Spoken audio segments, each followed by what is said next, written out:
So ito pala yung ating isang borelet, yung nireserve ko dati, yung binlog natin na ititira natin borelet. So may AirTag number 1 siya. Yan. So ang kukuha nito taga Shotton.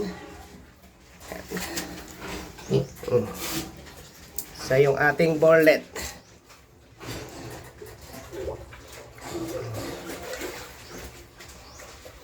So next time hindi na ako maglalagay ng AirTag na maaga pa.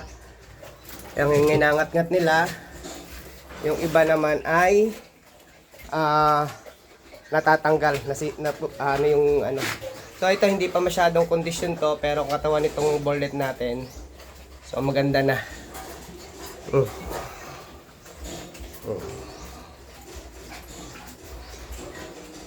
Large white po to.